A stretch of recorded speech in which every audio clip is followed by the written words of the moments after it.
आप सब लोगों को मेरा नमस्कार। जो दर्शक इस वक्त हम लोगों को देख रहे हैं, सुन रहे हैं, उन सब लोगों को मेरा नमस्कार। आज बड़े महत्वपूर्ण विषय के ऊपर मैं बात करना चाहता हूं। हम आज़ादी के 75 साल मना रहे हैं। देश बड़े हर्षोल्लास के साथ 75 साल मना रहा है,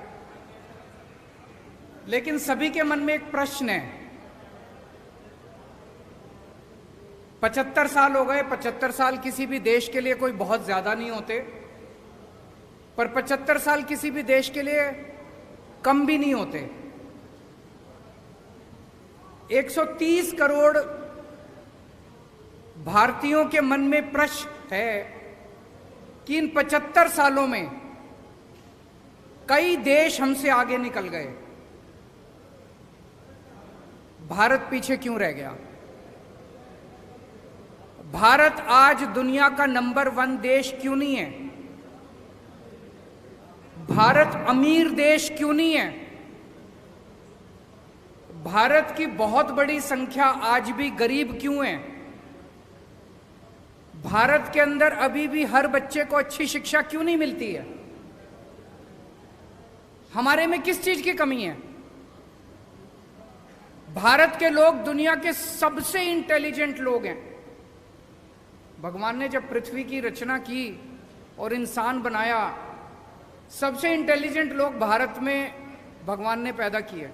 हमारे लोग जब दुनिया भर में जाते हैं, अमेरिका ले लो, लंदन ले लो, फ्रांस ले लो, दुनिया की कोई मल्टीनेशनल कंपनी उठा के देख लो, ऊपर आपको एक इंडियन बैठा मिलेगा नंबर 1 या नंबर 2 पोजीशन पे। हमारे देश के लोग इतने इंटेलिजेंट हैं, इतने हार्ड वर्किंग हैं, फिर हमारा देश पीछे क्यों रह गया? भगवान ने जब पृथ्वी बनाई, भारत को सब कुछ दिया। भगवान ने सबसे खूबसूरत जगह भगवान ने भारत को बनाया। भारत में नदियां हैं, पहाड़ हैं, मिनरल्स हैं, जड़ी बूटियां हैं, सारी फसलें हैं, समुद्र है, कोई कमी नहीं छोड़ी भगवान ने। फिर भारत पीछे क्यों रह गया? आज ये प्रश्न सब लोगों के मन में है कि भारत पीछे। जो देश हमारे बाद आजाद हुए, सिंगापुर हमारे 15 साल बाद आजाद हुआ, आज हमसे आगे निकल गया। सेकेंड वर्ल्ड वॉर में जापान ध्वस्त हो गया था, हमसे आगे निकल गया आज। सेकेंड वर्ल्ड वॉर में हिटलर के बाद जर्मनी ध्वस्त हो गया था, आज हमसे आगे निकल गया। हम पीछे क्यों रह गए? कुछ लोग पूछते हैं, can India lead the world? Why not? हमारे पास दुनिया के बेस्ट इंजीनियर हैं, बेस्ट डॉक्टर हैं, बेस्ट किसान हैं, बेस्ट वकील हैं, बेस्ट टैलेंट है दुनिया का। फिर हम आगे क्यों नहीं बढ़ सकते? हमारा सिस्टम खराब है। पिछले 75 साल के अंदर इन पार्टियों और इन नेताओं ने मिलके हमारे देश के अंदर केवल राजनीति की है, गंदी राजनीति की है। इनके भरोसे अगर छोड़ दिया तो अगले 75 साल भी देश को ये आगे नहीं बढ़ने देंगे। अगले 75 साल भी भारत पीछे रह जाएगा। अब उम्मीद केवल एक ही है, इस देश की जनता। अगर 130 करोड़ लोग एक साथ इकट्ठे हो जाएं तो भारत को दुनिया का नंबर 1 देश बनने से कोई नहीं रोक सकता। पूरा देश इकट्ठा हुआ था 1947 में। जब सारा देश इकट्ठा हुआ 1947 में, हमने अंग्रेजों को उठा के बाहर फेंक दिया। आज अगर हम सारे जने इकट्ठे हो जाएं, भारत को दुनिया का नंबर 1 देश बनने से कोई नहीं रोक सकता। उसी मिशन पे हम लोग निकले हैं। हम लोग देश के कोने कोने में जाएंगे, हर राज्य के अंदर जाएंगे और लोगों को जोड़ने की कोशिश करेंगे। लोगों को जोड़ने की कोशिश करेंगे। अगर 130 करोड़ लोगों को जोड़ने का हमारा मकसद है, इसीलिए मेरी सभी लोगों से अपील है, चाहे आप बीजेपी के हो, चाहे आप कांग्रेस के हो, चाहे आप आम आदमी पार्टी के हो, चाहे आप इस पार्टी के हो, चाहे उस पार्टी के हो, पार्टीबाजी नहीं कर रहे हम लोग। हमारा मकसद है जनता को जोड़ना। जो लोग इस देश को दुनिया का नंबर 1 देश देखना चाहते हैं, आप सब लोग इस मुहिम से जुड़िए। इस मुहिम से जुड़ने के लिए इस नंबर पे मिस्ड कॉल करनी है, 95100100। मैं दोबारा रिपीट कर दूं, 95100100। भारत को दुनिया का नंबर 1 देश बनाने का क्या मतलब है? हमें इस देश के हर बच्चे के लिए अच्छी शिक्षा का इंतजाम करना पड़ेगा। हमें इस देश में हर भारतीय के लिए अच्छे इलाज का इंतजाम करना पड़ेगा। हमें इस देश में हर व्यक्ति के लिए बिजली, पानी, रोजगार का, हर युवा के लिए रोजगार का इंतजाम करना पड़ेगा। भाषण देना बड़ा आसान है, मैं भी भाषण दे सकता हूं, दुनिया का नंबर 1 देश बनाएंगे, लेकिन काम करना बड़ा मुश्किल है, बड़ी मेहनत करनी पड़ेगी। और इन सारी चीजों में सबसे इंपॉर्टेंट एक चीज है, वो है शिक्षा। मुझे लगता है 1947 में हम लोगों से एक गलती हुई थी। जैसे ही देश आजाद हुआ, आजाद भारत को सबसे ज्यादा तवज्जो शिक्षा पे देनी चाहिए थी। 1947 में ही हमें मिशन मोड में, वॉर मोड में, हर गांव के अंदर, हर मोहल्ले के अंदर अच्छे सरकारी स्कूल, फ्री शिक्षा, शानदार शिक्षा का इंतजाम करना चाहिए। लेकिन दुख की बात यह है कि आजादी के वक्त भी नहीं किया, और अब 75 साल के अंदर भी हमने शिक्षा के ऊपर उतनी तवज्जो नहीं दी। लेकिन अब और इंतजार नहीं कर सकता भारत। अब हमें वॉर मोड में पूरे देश के अंदर अच्छी और फ्री शिक्षा का इंतजाम करना है। मैंने आज ही चिट्ठी लिखी है प्रधानमंत्री जी को। प्रधानमंत्री जी ने अभी 5 सितंबर को ऐलान किया कि 14,500 स्कूलों को केंद्र सरकार पूरे देश में अपग्रेड करेगी। बहुत अच्छी बात है, हम बधाई देते हैं उनको। लेकिन देश में 10 लाख, 10.5 लाख सरकारी स्कूल हैं। अगर 14,500 स्कूलों को किया जाएगा तो 100 साल लग जाएंगे सारे सरकारी स्कूलों को ठीक करने में। अब भारत इंतजार नहीं कर सकता। 130 करोड़ लोग बेचैन हो रहे हैं। मेरा उनसे निवेदन है, मैंने आज ही चिट्ठी लिखी है प्रधानमंत्री जी को, कि सारी राज्य सरकारों को एक साथ लीजिए और वॉर मोड में, मिशन मोड में हम अपने 10 लाख सरकारी स्कूलों को 5 साल के अंदर ठीक करके दिखाएंगे। इसका प्लान बनाते हैं। सारे सरकारी स्कूलों को शानदार बनाएंगे। दिल्ली में हमने सरकारी स्कूलों को ठीक किया, पूरे देश के अंदर भी ठीक कर सकते हैं। हम उसके लिए तैयार हैं। जो मदद हमसे चाहिए हम उसको करने के लिए तैयार हैं। दिल्ली में हमने कम पैसे में और बहुत शानदार स्कूल बना दिए। अब पंजाब के अंदर मान साहब सरकारी स्कूलों को ठीक करने में लगे हुए हैं, वहां भी ठीक करेंगे। पूरे देश के अंदर अपने को मिलकर करने हैं। देश में इस टाइम एक गलत ट्रेंड चल रहा है। जैसे हरियाणा के अंदर मौजूदा सरकार ने लगभग 190 सरकारी स्कूल बंद कर दिए। उसके पहले की कांग्रेस सरकार ने 500 स्कूल, 700 स्कूल बंद कर दिए। इन दोनों सरकारों ने मिलकर पिछले कुछ सालों में। सरकारी स्कूल अगर हम बंद करते जाएंगे तो गरीबों के बच्चे कहां पढ़ेंगे? कहते हैं सरकारी स्कूल में बच्चे कम आते हैं, कम आने लग गए। आपने सरकारी स्कूलों का ऐसा बेड़ा गर्क कर दिया कि गरीब आदमी अब अपने बच्चों को सरकारी स्कूल में नहीं भेजता। वो अपना पेट काट के 2 टाइम की रोटी कम खा लेगा, प्राइवेट स्कूल में भेजना चालू कर दिया। आप सरकारी स्कूलों को बंद करने की बजाय उनको शानदार बना दो। देखो बच्चे आने लग जाएंगे, अमीरों के बच्चे भी आएंगे। दिल्ली में अमीरों के बच्चे भी आ रहे हैं। तो ये सरकारी स्कूलों को बंद करने का जो सिस्टम पूरे देश के अंदर चल रहा है, ये बड़ा डेंजरस है, बहुत डेंजरस है। देश में 27 करोड़ बच्चे रोज स्कूल जाते हैं। इनमें से 18 करोड़ बच्चे सरकारी स्कूलों में जाते हैं। अगर हमने सरकारी स्कूल बंद करने चालू कर दिए, 18 करोड़ गरीब बच्चे कहां जाएंगे? क्या 18 करोड़ बच्चे अनपढ़ रह जाएंगे? अगर 18 करोड़ बच्चे हमारे अनपढ़ रह गए तो देश कैसे तरक्की करेगा? इन 18 करोड़ बच्चे जो 10 लाख सरकारी स्कूलों में पढ़ते हैं, इनके लिए हमें शानदार शिक्षा का इंतजाम करना है। जब तक वो नहीं होगा तब तक बातें बड़ी बड़ी हो सकती है, लेकिन देश आगे नहीं बढ़ सकेगा। अगर आपके कुछ प्रश्न है तो आप बताइए। मैं जानता था जी आप SYL पे जरूर पूछोगे। मैं पहले 2 मिनट मान साहब को कहूंगा कि वो अपनी बातें रखें, उसके बाद मैं जवाब दूंगा। बहुत बहुत धन्यवाद, शुक्रिया सर। देश के सबसे क्रांतिकारी मुख्यमंत्री अरविंद केजरीवाल जी ने जो बातें की हैं, मुझे नहीं लगता इससे पहले किसी पार्टी ने 70 साल के 75 साल के आज़ादी के समय के दौरान ये बातें उठाई होंगी, क्योंकि उनके मुद्दे धर्म से, नफरत से, इधर उधर की बातों से भरे होते हैं। शिक्षा की बात, स्वास्थ्य की बात, बिजली की बात, इंफ्रास्ट्रक्चर की बात, ये सिर्फ आम आदमी पार्टी करती है। जब छोटे होते थे तो अकेला दूरदर्शन चलता था, तो दूरदर्शन पे एक ऐड आती थी, मिले सुर मेरा तुम्हारा तो सुर बने हमारा। और उसमें पूरे देश के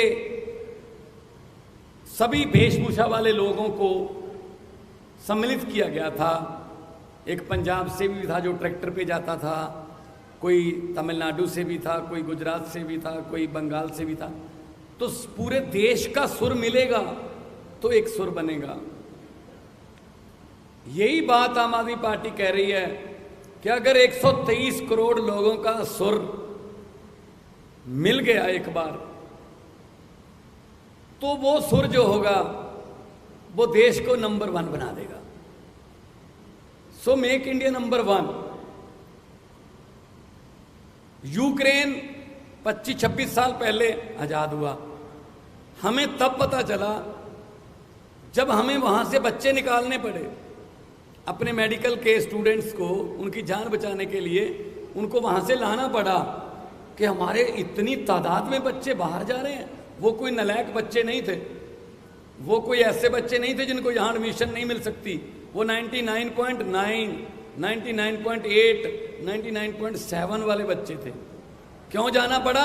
यहाँ कोटा सिस्टम है जी, ये चेयरमैन का कोटा है, ये फलां का कोटा है, यहाँ सिफारिश चलती है, यहाँ पैसे चलते हैं। तो पेरेंट्स सोचते हैं जो काम 30 लाख में यूक्रेन में होता है वो यहाँ 3 करोड़ में होता है। तो 25 साल पहले आजाद हुआ देश हमसे ज्यादा मेडिकल इंफ्रास्ट्रक्चर में हमसे ऊपर चला गया। हम क्या करते रह गए? हम तो नारे लगाते रह गए, हम एक दूसरे को कोसते रह गए, एक दूसरे की निंदा करते रह गए। तो देश तभी बढ़ेगा जब सब ऊपर होंगे। देश तभी आगे बढ़ेगा जब सबका सुर मिलेगा। ये पोलराइजेशन, ये नफरत की राजनीति देश को आगे नहीं लेके जा सकती। पंजाब अनाज में देश को आत्मनिर्भर करने वाला स्टेट है। पंजाब के नौजवान आज भी चाइना पाकिस्तान बॉर्डर पर सीना ताने खड़े हैं। पंजाब माना गया है न्यू आइडियाज के लिए, नए इनकलाब्स के लिए। दिल्ली में इन्होंने जो शिक्षा की क्रांति लाई अरविंद केजरीवाल जी ने, स्वास्थ्य में क्रांति लाई, मोहल्ला क्लिनिक, हमने 100 मोहल्ला क्लिनिक, अभी 6 महीने हुए नहीं है हमारी सरकार को बने हुए पंजाब में, 100 मोहल्ला क्लिनिक खुल गए। जून जुलाई से बिजली के बिल जो है 0 आने लगे। सेना में जो जवान फर्ज निभाते हुए अपनी जान कुर्बान करता है, 1 करोड़ रुपया उसको मिलता है। विधायकों को 1 बार की पेंशन ही मिलेगी। 1 बार विधायक बने तो बार 5 बार विधायक बने तो बार पेंशन नहीं मिलेगी, 1 बार मिलेगी। अभी हम आने वाले दिनों में ई गवर्नेंस ला रहे हैं। गिरदावरी रजिस्ट्री फर्द आपके लैपटॉप में, आरसी गाड़ियों की आपके लैपटॉप में, इंडस्ट्री के लिए सिंगल विंडो पहले भी सिंगल होती थी, इससे पहले वाली सरकारों में भी सिंगल विंडो होती थी, लेकिन हर अफसर की अपनी अपनी विंडो होती थी। इससे पहले जो भी इंडस्ट्री वाले आते थे वो पंजाब से एमओयू करने नहीं आते थे, वो एक परिवार से एमओयू करने आते थे। अब जब वो इंडस्ट्री वाले आते हैं तो पंजाब के साथ हस्ताक्षर करने आते हैं। पंजाब में बड़ी बड़ी कंपनियां आ रही हैं, नौजवान युवाओं को रोजगार मिलेगा। वही नौजवान जो आइलेट्स करके या कोई और तरीके से विदेश जा रहा है, ब्रेन ड्रेन हो रहा है, वो देश में रहेंगे। आपको एक हैरानीजनक बात बता देता हूं जो मुझे पिछले दिनों इन्वेस्ट पंजाब के एक सम्मेलन के दौरान पता चली। जोमैटो, आजकल उसके बिना हम खाना नहीं खाते, अगर वो देके जाएंगे तो ही खाएंगे। जोमैटो का जो चलाने वाला, जिसने जोमैटो शुरू किया, आइडिया किया, वो फरीदकोट से है। ओला का जो मालिक है वो सानेवाल से है।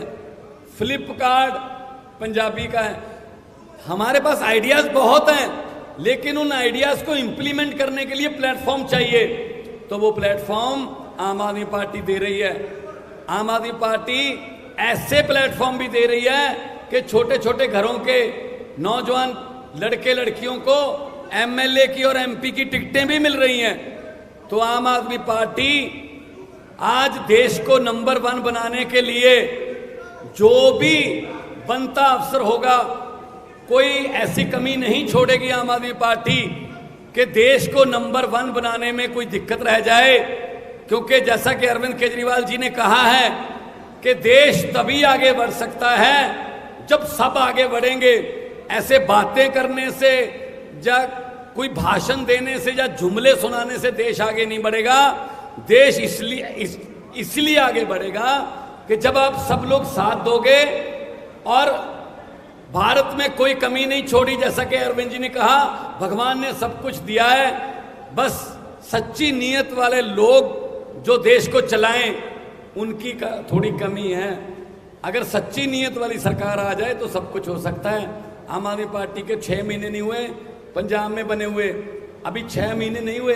सच्ची नीयत है कि हमने 8736 अध्यापकों को पक्के कर दिया, जो पिछले कई सालों से अकाली दल और कांग्रेस की सरकारों से लाठियां खा रहे थे, पगड़ियां उतर रही थी, वाटर कैनन चल रहे थे। सच्ची नीयत है तो सब कुछ हो सकता है। तो मैं आप सबका इस बात के लिए आभारी हूं। आप बहुत ही शॉर्ट नोटिस पर हमारे पास पहुंचे हैं और आपका कोई सवाल हो तो उसके जवाब देने के लिए हम लोग यहाँ पे उपस्थित हैं।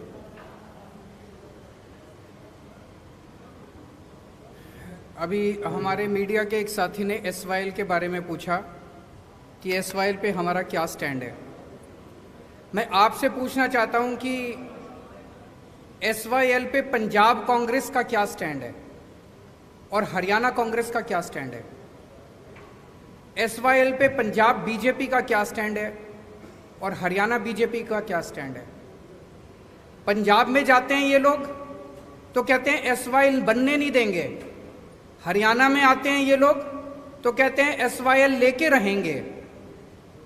इसी गंदी राजनीति ने पिछले 70 साल में भारत को, इंडिया को नंबर 1 नहीं बनने दिया। केवल और केवल गंदी राजनीति करते हैं। एसवाईएल बड़ा इंपॉर्टेंट मुद्दा है, पानी बड़ा इंपॉर्टेंट मुद्दा है।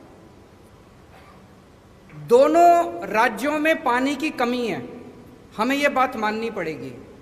पंजाब में पानी का स्तर बहुत नीचे जा रहा है, पानी की कमी है, लोग प्यासे हैं।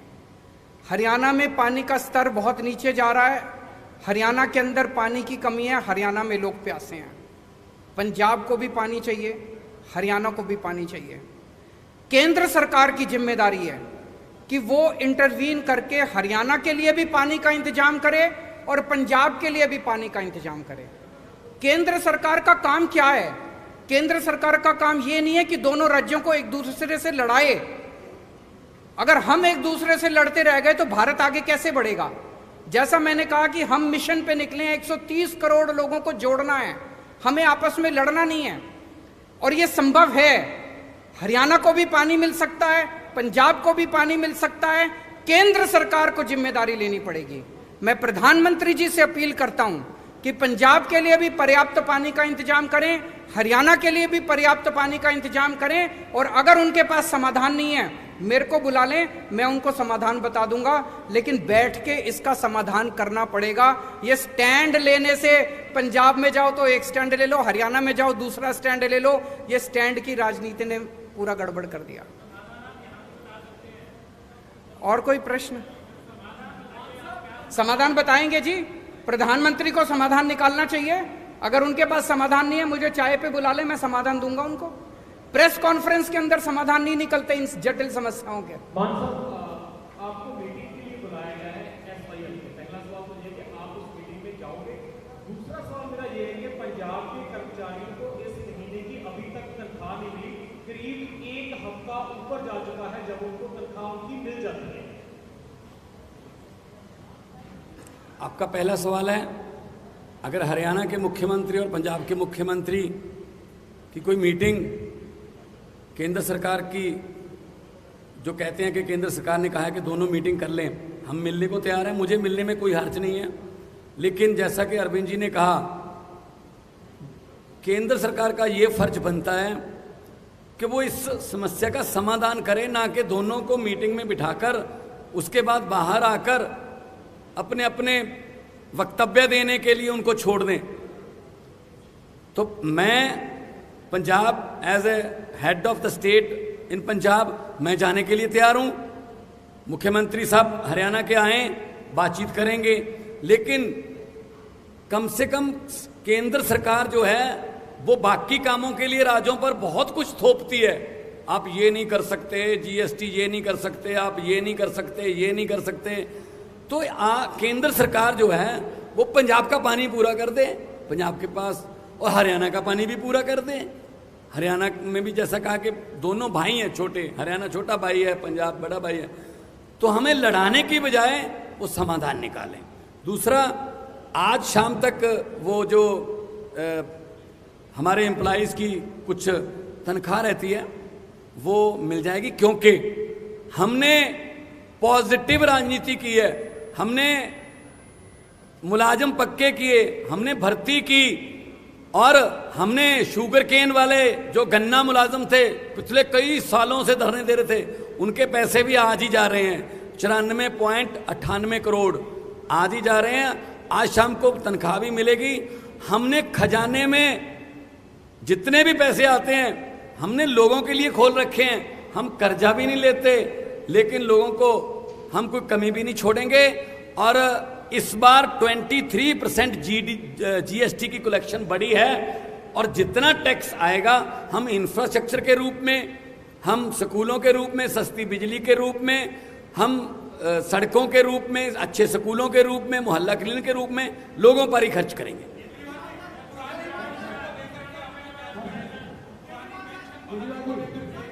पुरानी पेंशन बहाल होनी चाहिए। जो एक मिनट उनसे उनका सवाल वो ले लेते हैं। जो नई पेंशन स्कीम है ये कर्मचारी, सरकारी कर्मचारियों के साथ बहुत बड़ा धोखा है। पुरानी पेंशन स्कीम लागू होनी चाहिए। केंद्र सरकार ने एक तरह से पूरे देश के ऊपर नई पेंशन स्कीम थोपी थी। मैं आज इस मंच के माध्यम से केंद्र सरकार से अपील करना चाहता हूं कि सारे जितने उसके बाद एम्प्लॉयज़ रिक्रूट हुए जो कि नए पेंशन स्कीम से अफेक्टेड हैं, वो सारे बहुत ज़्यादा दुखी हैं और बहुत गुस्से में हैं। इसीलिए उनके हित के लिए लोग सरकारी नौकरी में क्यों आते थे कि भाई रिटायरमेंट के बाद पेंशन मिल जाएगी, ज़िंदगी भर सिक्योर हो जाती है। अब वो पेंशन ही नहीं मिलती, किसी को कुछ 100 रुपये को कुछ मिल रहे हैं, किसी को कुछ। तो मेरी केंद्र सरकार से गुजारिश है कि पुरानी पेंशन स्कीम को दोबारा बहाल किया जाए। ज़रूर करेंगे।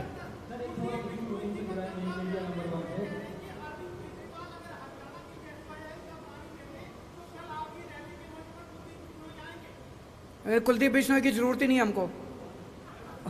कुलदीप बिश्नोई वहीं रहे, वो किस लिए? आप एक चीज बताओ, मैं आपसे पूछना चाहता हूं, अभी तक वो कांग्रेस में थे, अब वो बीजेपी में चले गए, अपनी पार्टी को पहली एमएलए थे, अब भी एमएलए का चुनाव लड़ेंगे, तो क्यों गए हैं?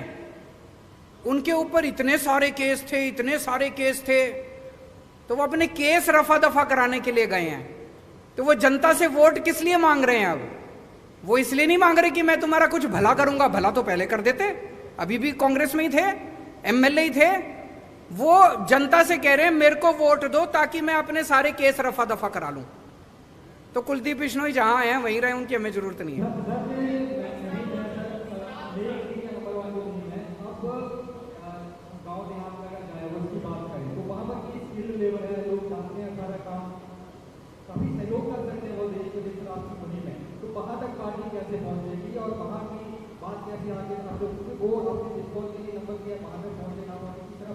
बहुत अच्छा आपका प्रश्न है। इसमें युवाओं को बहुत बड़ी भूमिका अपनानी पड़ेगी। जिस दिन युवा इकट्ठे हो जाते हैं उस दिन किसी भी देश के अंदर क्रांति आ जाती है। इसलिए मैंने एक नंबर जारी किया है। इस नंबर के ऊपर मैंने अभी 10-15 दिन पहले किया था, लाखों लोग ऑलरेडी जुड़ चुके हैं। कई लाख लोग इससे जुड़ेंगे, वो वॉलंटियर्स बनेंगे, वो अपने अपने मोहल्ले और अपने अपने गांव की जिम्मेदारी लेंगे। जब पूरा देश इकट्ठा हो जाएगा तो ये 130 करोड़ लोगों की ताकत बनेगी। जब 130 करोड़ लोग कहेंगे कि हमारे जो स्कूल खोलो, किसी सरकार की हिम्मत नहीं है जो स्कूल ना खोले। इनको अपनी अभी 75 साल में केवल गंदी राजनीति हुई है, काम नहीं हुए। अब काम करने पड़ेंगे। जिस दिन देश के लोग इकट्ठे हो गए, खड़े हो गए, लोगों को काम करने पड़ेंगे। Thank you so much.